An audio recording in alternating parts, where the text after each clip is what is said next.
Do you ever get the feeling that your coping mechanism is too small, like a pair of toy scissors? When you rise and face the day, do you feel sometimes as if you're being asked to use little blunt plastic scissors to cut out silhouettes of peacocks or turkeys or Farrah Fawcett? You know the feeling I'm talking about? Everybody these days says they're under more pressure than ever.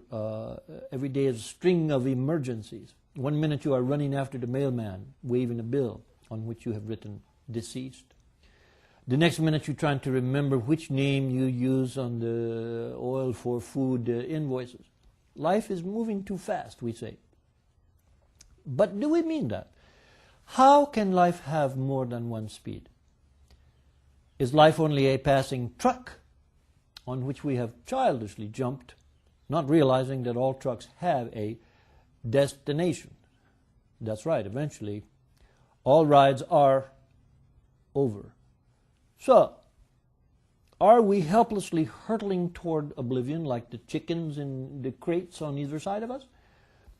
No, life is not a truck or even some tragic runaway homecoming float.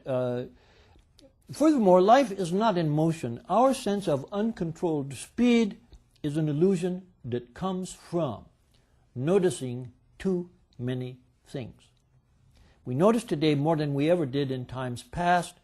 200 years ago, before the Heimlich maneuver, nobody even looked up from the table when someone was choking. And thousands of years ago, we never looked at our wristwatch. People were surprised by things like sunsets. What life demands of us happens to be much more than we are equipped to notice. And that's always been the case. This is why we also have what we call death, which is really our way of finally acknowledging that life is impossible. So then what I'm saying, you see, is that much of life must be ignored. Our mistake is to try to keep up with everything that reaches our eyes and ears, but that is exactly what has grown out of control. What used to catch our attention on a given day might have been the splashing of a child going over the falls, or the snort of a pig in the potato patch, or the rumble of the neighborhood volcano.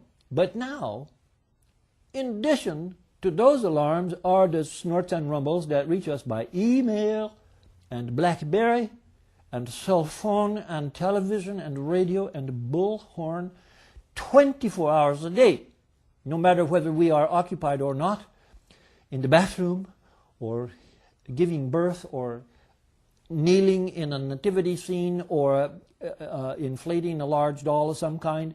These alarms come swarming at us like monstrous, buzzing news bees.